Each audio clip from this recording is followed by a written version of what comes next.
En el principio era el silencio, y el silencio agitó las hojas de los árboles y crispó la superficie del río. Y los árboles y el río tuvieron voz. Del silencio nació la voz. Después del silencio, un hombre y una mujer hablaron.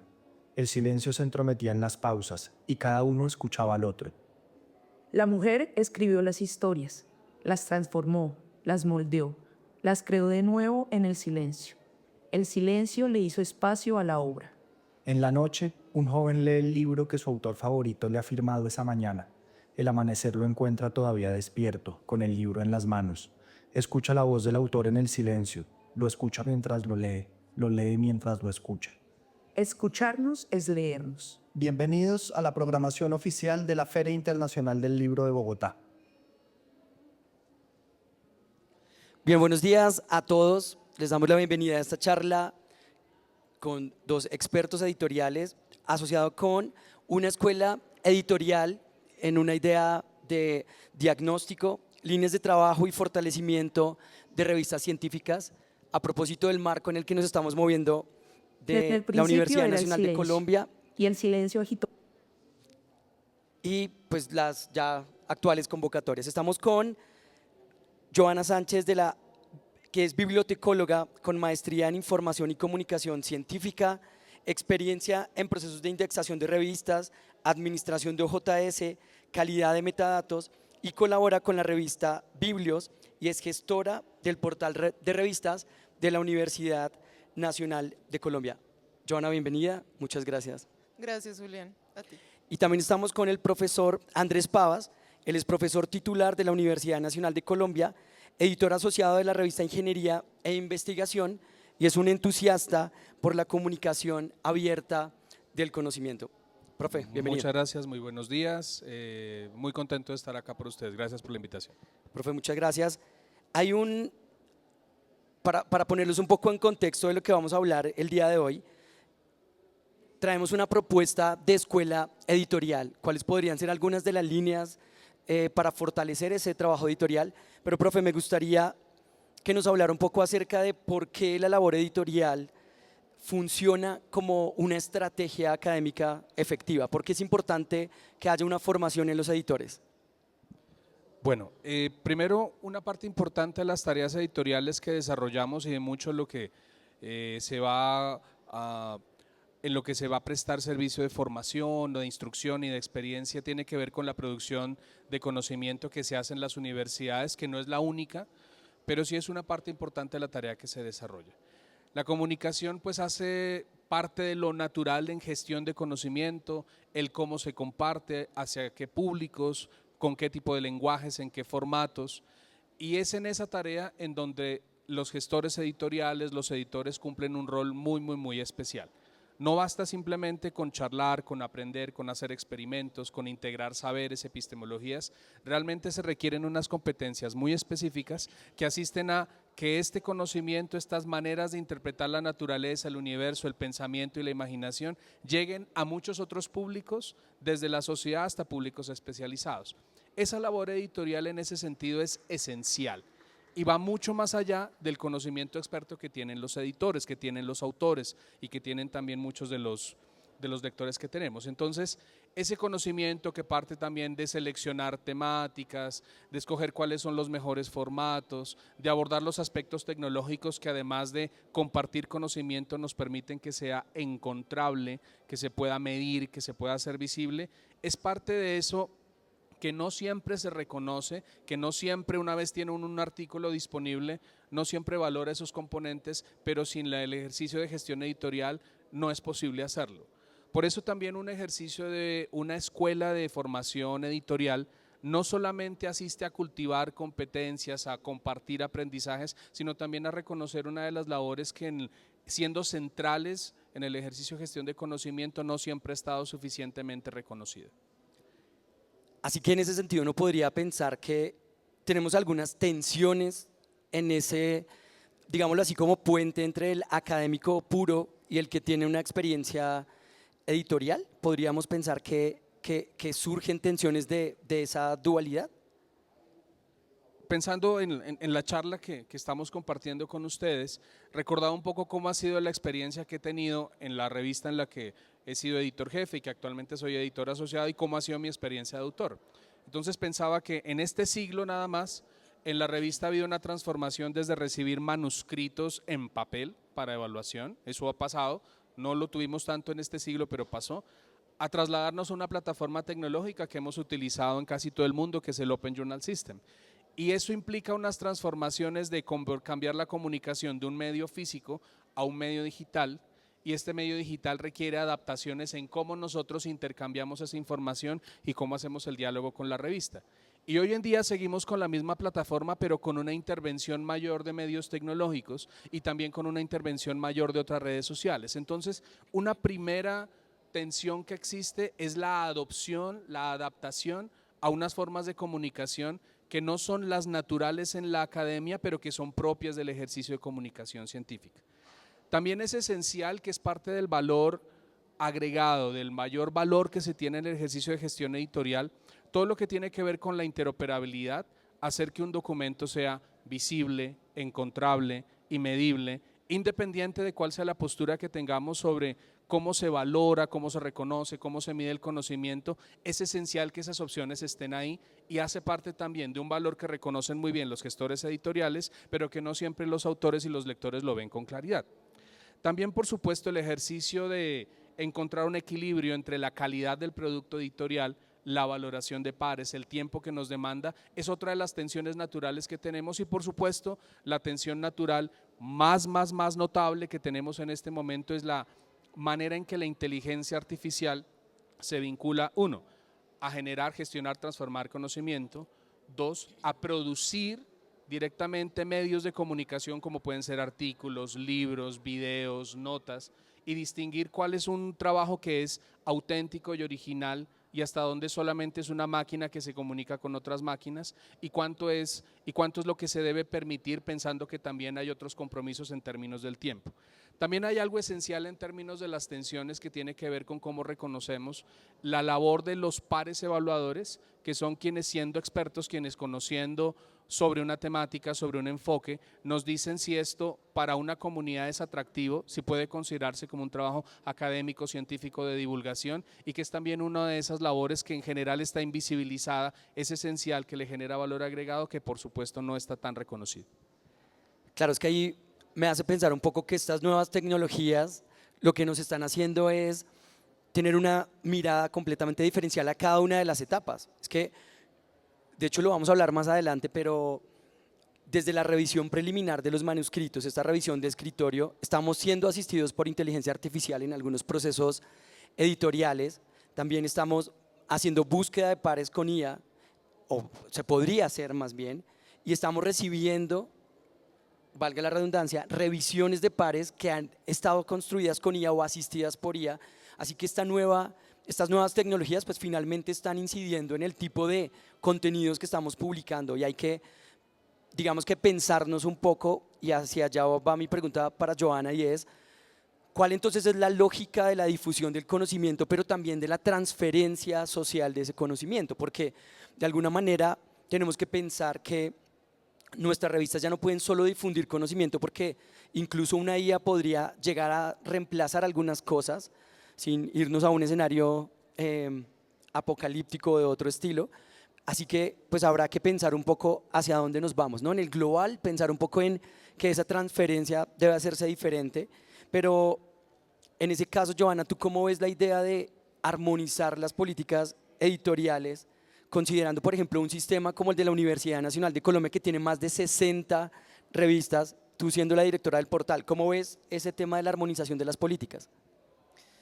Sí, lo hemos conversado muchísimo y es algo valioso e importante. En un sistema de revistas tan grande como el de nosotros, es necesario empezar a armonizar, también de pronto a centralizar algunos procesos que, pues por la magnitud del sistema, han estado de pronto en cabeza de algunas facultades o demás, pero es súper valioso este tema de armonizar. Y lo que buscamos también, o lo que se busca y la recomendación que se hace con la armonización de políticas, es que esto claramente no busca homogeneizar las revistas o los procesos editoriales, más allá de cada área de conocimiento. O sea, sabemos y respetamos cómo fluye cada área de conocimiento, pero sin embargo para nosotros sí es importante poder empezar a documentar y dejar políticas claras,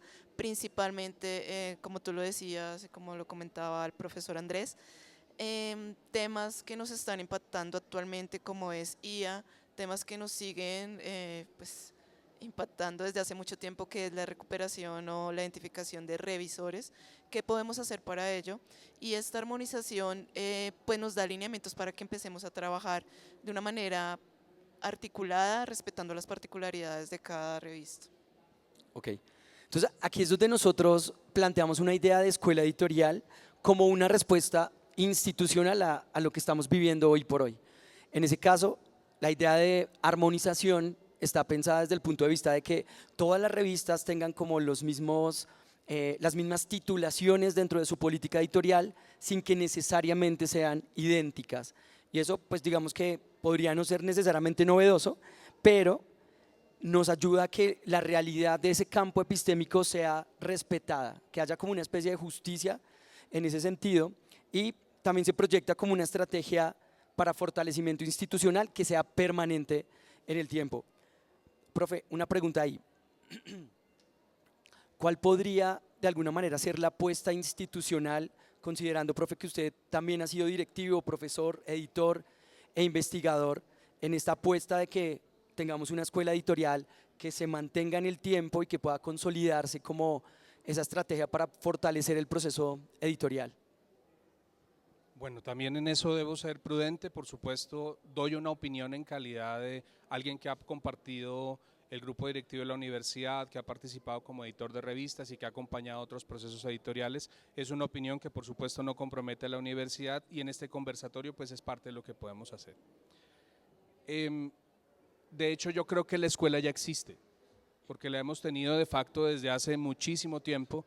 Algunas revistas tienen más de 60 años, otras 40, otras 20, otras son nuevas, pero el ejercicio de aprender cómo comunicar desde una comunidad a otra a través de los medios que utilizamos es algo que venimos haciendo hace mucho tiempo, pero lo hemos hecho de manera sostenida, pero tal vez no sistemática. Y lo que nos pasa con muchísima frecuencia, nuestros colegas acá que nos acompañan, los equipos editoriales saben que primero, una parte importante de nuestros gestores editoriales, editores asistentes, asociados, no están siempre vinculados a la universidad, por lo cual hay una situación de vinculación informal que se hace a través de órdenes de prestación, que no es el escenario ideal, pero que se ha mantenido en el tiempo, y al aprender a hacer todas las tareas de manejar los manuscritos, comunicación con autores, revisión de pares, indexación, generación y gestión y edición de metadatos, posicionamiento, divulgación de las revistas, aprende un montón y pues lo traen, llegan a otras universidades, convocan a las personas y se van. La tarea, al tener la responsabilidad en la universidad de gestionar, apoyar las revistas, se mantiene en el tiempo con todas las transiciones que tiene la pérdida de memoria con estas personas. La escuela ya está, pero al no tener ese reconocimiento, tener todas las dificultades laborales, se pierde la oportunidad de mantenerla en el tiempo y aprovecharla en el sentido constructivo de impulsarla, mejorarla, darle mejor reconocimiento y emprender otros caminos dentro de la misma gestión editorial. Entonces, como apuesta es algo que nosotros ya hacemos, pero buscar la manera de darle crédito, de darle reconocimiento y manejarlo nos da chance también de generar valor agregado con otras instituciones y con las mismas personas que nos acompañan. Creo que sí es algo que ya hacemos, solo que necesitamos darnos la oportunidad de verlo de manera un poco más estructurada. Ok, en esa dirección entonces, ¿cuáles podrían ser las líneas estratégicas para que arrancáramos con unos espacios de formación, no solo de formación, sino también de diálogo, de compartir experiencias, que creo que es algo que a veces falta, y de poder aprovecharnos de esos equipos que están más fortalecidos con los que menos? ¿Cómo lo ves? Sí, nuestra propuesta aquí es brindarles a ustedes como lo que nosotros hemos revisado, unas líneas, pero dependerá de ustedes también dentro del diagnóstico que lo vamos a ver más adelante con sus equipos, sus instituciones, qué otras líneas pueden identificar. Para nosotros en este momento y la recomendación general es sobre las líneas estratégicas de trabajo para la escuela editorial son 4 principalmente. Entonces, la primera está relacionada con los temas de indexación y reconocimiento. Es valiosísimo poder generar esas rutas de indexación, identificar cuáles son los enfoques y necesidades de nuestras publicaciones. En ocasiones no solo los índices citacionales son los únicos índices que hay, existen otros y podemos ir llevando a las revistas por este camino. Entonces es súper valioso esa línea para nosotros en este momento. La segunda línea tiene que ver con el tema de diagnóstico en la gestión editorial como tal, en la identificación de brechas y necesidades. Sucede, yo creo que en sus instituciones pasa, algunas facultades de pronto tienen más recursos que otras, entonces es lograr ver cómo podemos apoyar desde, o sea, centralizar el proceso y cómo podemos aportar para que más bien disminuir en estas brechas que pueden estar pasando. Sucede, como lo comentaba el profesor Andrés, muchos de nuestros equipos hacen escuela, ¿cierto? Con nuestras revistas, se van, se llevan el conocimiento a veces, ¿qué pasa con ello? También qué pasa con el relevo generacional. No lo comentamos mucho, pero eso hace parte de las brechas que podríamos tratar.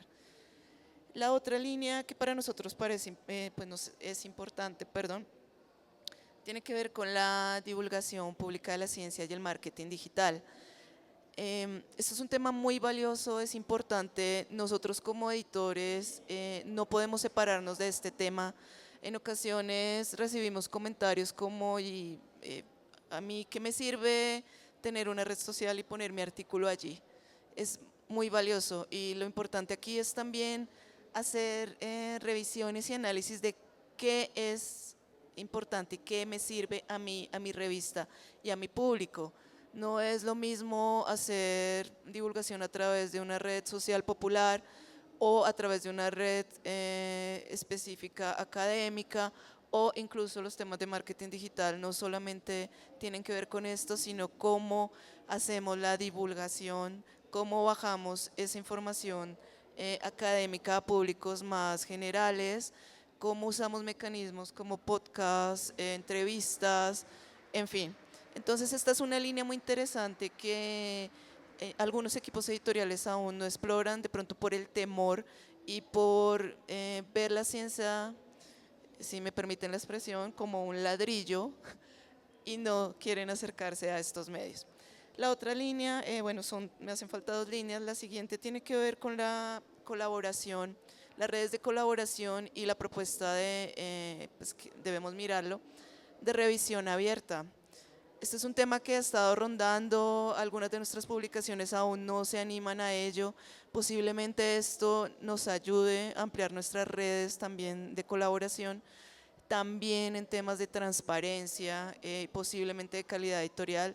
Ustedes saben muy bien que estamos luchando contra publicaciones espurias, pero adicionalmente estamos ahora luchando con artículos hechos 100% en IA. ¿Por qué no abrimos la revisión? Pues posiblemente puede ser un mecanismo interesante para tener un poco más de transparencia en estos momentos. Y la última línea está relacionada con los temas de medición y métricas. De pronto nos falta un poco en este ámbito. A veces nos medimos solamente con los indicadores que nos muestran anualmente compañías privadas, pero ¿qué estamos haciendo nosotros para medir realmente el impacto de la investigación? ¿Cómo estamos haciendo seguimiento a ello?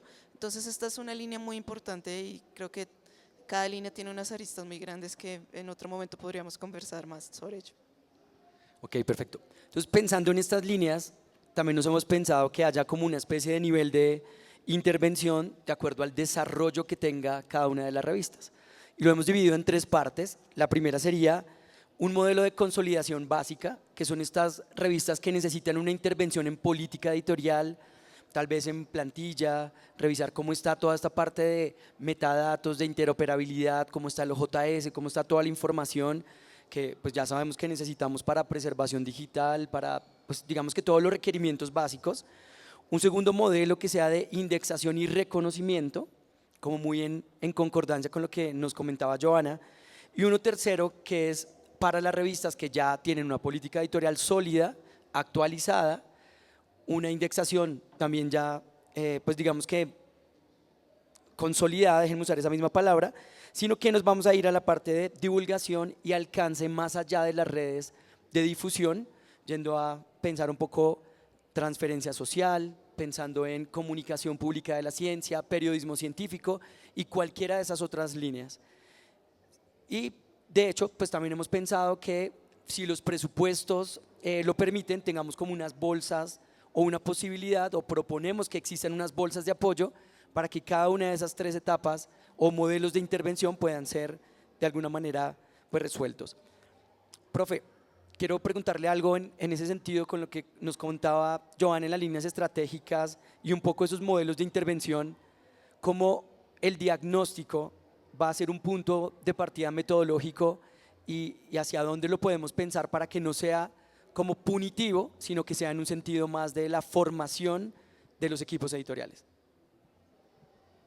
Bueno, también es bueno, entiendo de la pregunta, la parte del comentario de punitivo, que para las revistas también, con todas las afugias que sea a nivel de la revista, de las facultades, los centros editoriales se tienen con los recursos, cada vez que hay algún tipo de transformación hay un temor muy grande de que con el mismo recurso al mismo tiempo y las mismas personas hay que hacer más, entonces algo se pierde, incluso también el mismo trabajo en las personas.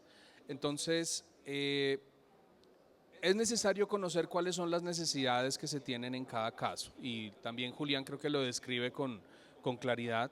Hay revistas que tienen, por decirlo en términos muy generales, mayor o menor grado de madurez en cada una de las etapas que corresponden. Estaba pensando mientras Joana describía algo, y voy a complementarlo muy brevemente. Estamos trabajando un proyecto con la Dirección de Investigación y Extensión de la sede de Bogotá, que arrancó con el propósito de abordar métricas alternativas, pero en el ejercicio de maduración del proyecto encontramos que un problema central no son las métricas, ese es un resultado que tendremos que llegar. El problema central está en el reconocimiento de otras formas de conocimiento, de otras formas de pensar, de otras formas de interpretar el universo, los sueños, el pensamiento. No es distinto lo que pasa también en las revistas, porque cada uno de los campos epistémicos gestiona conocimiento de manera diferente y la maduración de la gestión editorial también es distinta en cada uno de esos cambios. Entonces, pensaría yo que es un punto de partida que da la oportunidad de enfocar esfuerzos en donde más cercanos estamos a atender necesidades que puedan tener más impacto en el sentido de necesito resolver algo, aprender algo, como con un acompañamiento, con una instrucción, con el ejercicio de cooperación con otras personas que tengan experiencia o que hayan resuelto esas dudas, logramos compartir el aprendizaje, ¿sí? También yo creo que es clave, no conozco todos los detalles de cómo esté formulado, pero creo, independiente de que todos los ejercicios de medición, de indexación, son algo que tiene valor en el contexto académico, no solamente acá en Colombia, sino en el resto del mundo, debe ser parte de la decisión que las revistas deben tomar. Las revistas son un medio de comunicación para una comunidad. Si para esta comunidad una indexación es valiosa, pues es algo que deberán abordar. Pero hay muchas otras formas de compartir conocimiento para las cuales la indexación no es importante y de hecho hace más ruido, porque al medirlo en los mismos estándares que se miden cierto tipo de disciplinas, en esencia se excluye y se descalifica. Entonces algo que yo veo que es valioso, sí es bueno tenerlo por etapas, por módulos, en el sentido en que también se debe poder escoger de qué manera voy a hacer eso. Y no debería ser punitivo ni debería ser impuesto, sino que debe ser una cuestión que resulta del diálogo que tiene la revista con su comunidad y que es lo que consideran más valioso en ese sentido, pero también desde una perspectiva de cómo reconocemos el valor, la proyección, el impacto social, sea académico o sea directamente con una comunidad que tiene esa labor que se tiene en esa comunidad que comunica, pero también alrededor de la revista. Claro, porque me parece muy interesante esta última parte y es cómo cada una de las comunidades epistémicas de alguna manera tiene unas demandas y nosotros como revistas deberíamos servir de alguna forma a esas demandas, que se escapa mucho. Y ahora que estamos en el contexto del Publindex 2026, que los equipos editoriales tengan la posibilidad de participar o no, es una cosa que siempre nos ha llamado mucho la atención. Y Joana, ¿tú cómo ves esta idea del diagnóstico como punto de partida? Te replico un poco la del profe Pavas. No, pues sin duda, de acuerdo, es lo que necesitamos hacer, conocer nuestras revistas, ver cuáles son las necesidades particulares. Lo decía un poco al comienzo, la armonización no busca que seamos completamente iguales, porque debemos identificar las necesidades de cada una revista y comenzar a trabajar con base en ello. Pero pues nuestra propuesta, un poco lo que hemos venido hablando es poder fortalecer ese proceso de formación, establecerlo tal vez a través de una escuela editorial, que es un poco la propuesta que estamos comentando, pero ¿cómo identificamos todo esto? Claramente a través de un diagnóstico inicial para poder establecer prioridades, necesidades y con base en ello empezar a trabajar la propuesta. Ok, listo. Entonces, si quisiéramos hacer como una especie de mini resumen de lo que llevábamos, sería establecer unas líneas estratégicas, pensar en modelos de intervención diferenciales para que no sea que las superindexadas, en comillas, pues vayan a tener todo el financiamiento, digámoslo de esa manera, sino que pensemos de manera diferencial. Ahora, tengamos un diagnóstico en el que podamos saber intereses y necesidades, pero también en la universidad lo que nos planteamos fue hacer un encuentro, que es un encuentro de Mesa Nacional de Revistas como un espacio de construcción colectiva. La idea de nuevo es tener las diferentes voces, los diferentes roles, los diferentes actores como interactuando de alguna manera para que haya validación, para que haya diálogos, para que haya acuerdos y de alguna manera articulaciones. O sea, tenemos centralizado, por ejemplo, el OJS, tenemos centralizado los detectores de similitud de contenido y algunas otras cosas que en el futuro planteamos que también haya directrices de política editorial en común.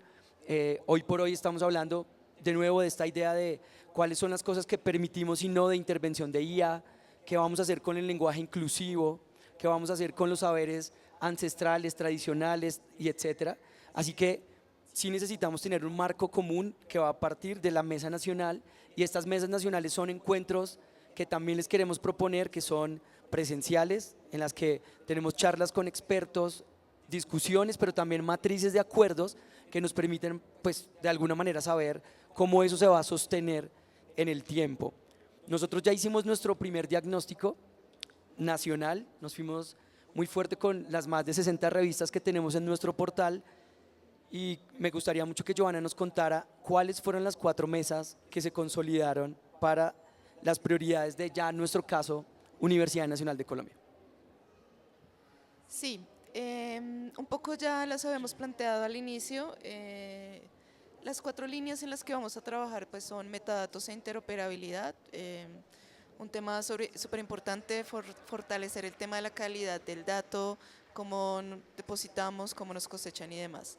La otra línea también ya lo hemos hablado, es la de divulgación y marketing digital, pues cómo podemos acercar nuestras revistas a otros públicos, tal vez también el marketing, cómo nos pueda ya llevar a otros autores, a otros espacios, dependiendo de lo que queremos con nuestras revistas.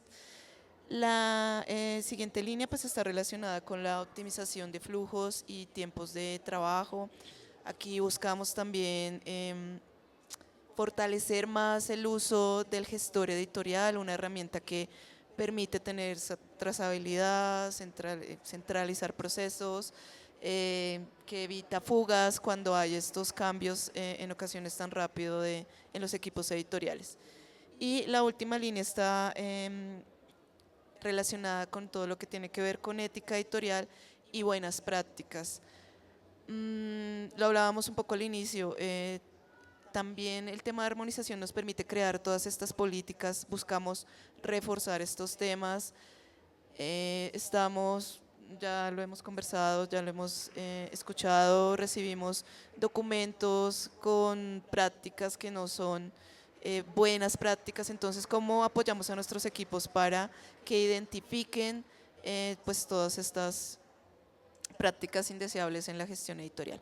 Entonces vamos a trabajar sobre esas 4 líneas, pero como les comentábamos, esto es como una propuesta que ustedes podrían aplicar hacia sus instituciones. Sabemos que la Universidad Nacional de Colombia es la institución que más revistas tiene acá en el país. Como dicen por ahí, que bendición los que solamente tienen una o dos revistas. Pero pueden también de pronto escalar esto de acuerdo a sus necesidades y la cantidad de revistas que tengan en sus instituciones. Vale, gracias. Hay una cosa que me llama mucho la atención de nuestro diagnóstico y me gustaría preguntarle al profe Pava si es que hace un par de años que estábamos armando el proyecto de fortalecimiento de revistas de MinCiencias, ustedes escogieron cuando plantearon el proyecto estas casi líneas iguales. Me explico. Desde ya hace varios años, como el profe indicaba, se ha venido trabajando en este fortalecimiento. Profe, ¿cuál cree hoy que podrían ser algunos como de los desafíos del versus de lo que teníamos como situación 2023 cuando iniciamos el proyecto MinCiencias a hoy en esta idea de metadatos o divulgación o tiempos de publicación o ética editorial y buenas prácticas? ¿Cuál puede ser como la línea que más novedad o más cambios ha tenido en estos 3 años? Bueno, como desafíos pienso que hay algunos que, a pesar de que hemos en términos técnicos aprendido mucho, aprendimos qué hacer para identificar en dónde teníamos situaciones gobernables en los tiempos de publicación, donde teníamos prácticas que había que mantener, otras que tuvieran que transformar. Aprendimos de marketing digital que nos permitió hacer reflexiones importantes sobre cómo comunicarnos con otros medios, con otras personas, llegar a otros públicos. Hay un desafío que se mantiene y es retener y mantener ese conocimiento y esa capacidad en la gestión editorial. No es propio exactamente de cómo nosotros mejoramos la gestión editorial, pero la afecta. No tenemos una capacidad suficiente para retener nuestro talento humano en ese sentido, así que es, digamos, una situación, un desafío transversal que, a pesar de que se ha logrado consolidar con los centros editoriales y el apoyo institucional, se mantiene. Pero digamos, creo yo que con los aprendizajes que nosotros tuvimos, algunos de los desafíos nuevos en general tiene que ver con los nuevos componentes de la gestión de conocimiento, como son los datos de investigación, otras formas de comunicación, otras maneras de adquirir el conocimiento que están derivadas de otras maneras de utilizar las redes, el internet y todo lo demás, que son la necesidad de los lectores, que son la necesidad del público y que no se ajustan a un documento de 8 páginas de 10.000 o 7.000 palabras. Tiene que haber otras maneras de ser más, de tener un ejercicio de interacción y ser más efectivos en la comunicación.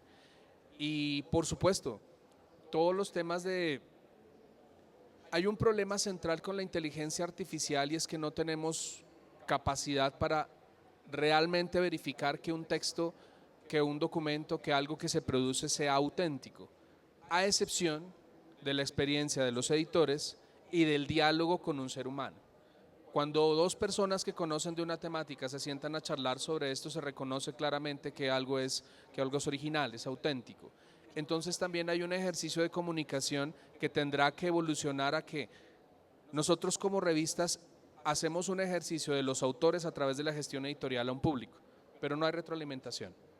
Entonces, en esa retroalimentación que sugería Joana, por ejemplo, a través de una evaluación abierta, tenemos esa oportunidad, pero ya no puede ser en el tiempo que nos tarda leer todo el documento, tiene que haber un ejercicio de comunicación complementario. Entonces también pensando un poco en estas otras formas de conocimiento y otras maneras de compartirlo y comunicarlo, las revistas llegarán a evolucionar y siento que es un desafío, hablando justamente de lo de MinCiencias ayer, cuando le preguntábamos si una revista tiene sus artículos científicos, sus revisiones, pero también un par de documentos de divulgación que no se vean afectados en una calificación negativa por tener más productos que no son aceptables en la métrica. La respuesta es que no va a haber afectación, o al menos eso nos dijeron ayer. El punto está en que a través de divulgación el público es más amplio y al tener un público más amplio tenemos mejor oportunidad desde la academia, de los autores y de las gestiones editoriales de decirle a la sociedad para qué sirve lo que está ahí, cómo se ve usted afectado, qué puede aprender, cómo lo puede llevar un día a día. Entonces ese desafío de cambiar la comunicación unidireccional a tener un ejercicio más fluido, más interactivo, creo yo que es otro de los desafíos mayores que habrá que ver cómo lo abordamos. Claro, ahí me hace pensar, profe, como en ciencia ciudadana, participativa, un poco transferencia social, apropiación social del conocimiento. Bueno, nosotros ya estamos muy cerquita de cerrar, así que si alguno de ustedes tiene alguna pregunta, estamos muy cerquita de dar como nuestra conclusión final. Desde mi punto de vista, creo que hemos intentado dejar algo o ser muy enfáticos en algo, y es tener la idea de que la idea de ser editores requiere y demanda hoy más que nunca la adquisición, digámoslo así, de un conocimiento relacionado con el universo editorial, que vaya desde el punto de vista de la ética editorial, pero también podría ser aprender un poco acerca de la interoperabilidad de los metadatos, los formatos, e incluso en adquirir herramientas para hacer eso, tender un puente con la sociedad, y que el conocimiento que estamos publicando no se quede únicamente de experto a experto, o que queden estos índices que únicamente están pensados como de citación, sino que trascienda un poco más allá. Johanna, ¿tú en qué línea te quedarías para que vayamos concluyendo?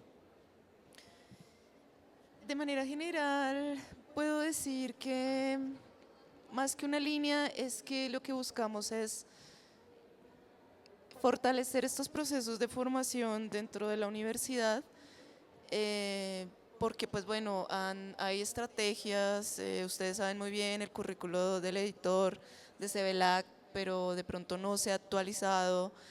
También hay iniciativas a través de ACEUC, pero a veces nos quedamos pensando, bueno, ¿qué pasa? Tenemos muchísimas revistas, y ¿qué estamos haciendo nosotros para formar a las revistas? Por eso esta idea, y que también que sea algo permanente. Sabemos cómo se presentan las rotaciones, que allí es donde a veces están esos vacíos que permiten a veces tener malas prácticas o bueno, demás situaciones. Entonces, lo que buscamos es esto: poder fortalecer una escuela editorial, que haya un proceso de formación constante, y esto pues garantice mejor calidad de nuestros procesos editoriales, que es también lo que queremos. Claro, ahí no tocamos mucho el tema, pues por temas de tiempo, pero cada universidad tendrá que tomar la decisión de cuál va a ser como esa dinámica de presencialidad, virtualidad, de los formatos que se creen, y etcétera, pero también que pueda ser permanente en el tiempo. Me uno completamente a tu comentario, profe, para que cerremos y le demos la oportunidad. No sé si alguien tenga alguna pregunta. Entonces, profe.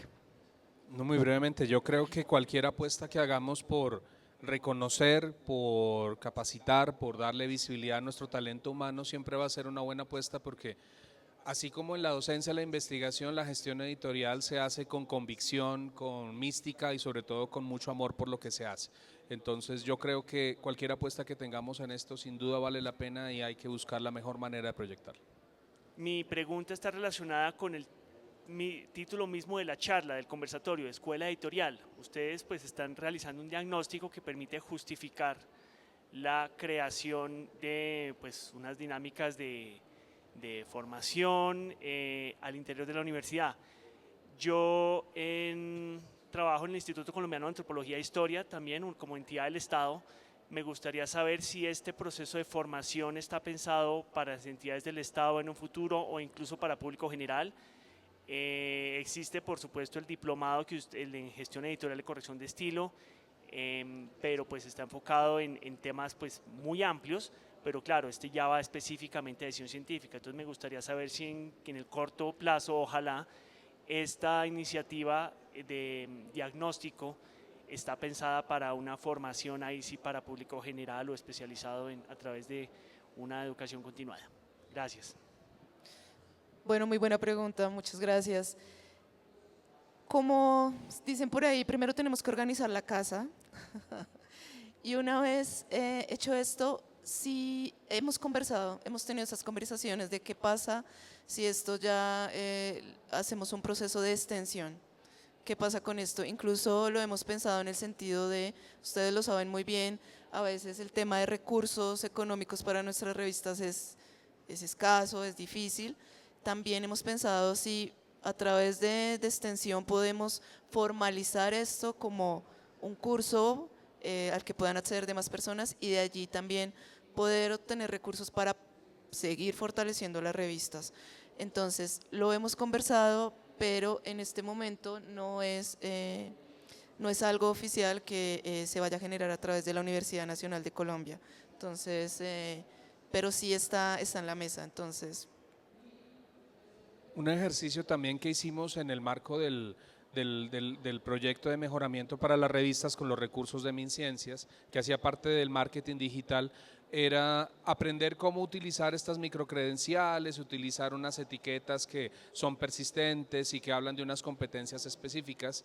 Las utilizamos en la universidad para darle crédito a revisores, autores, a equipos editoriales, porque en el medio digital, por supuesto, este tipo de instrumentos hacen visible esas competencias y no se hacen visible por otro lado, porque no hay manera de integrarlos o es muy difícil verlo. O aquellos que somos personas que somos editores nos reconocen en calidad de investigadores y profesores, pero como gestores editoriales o como revisores en ningún lado.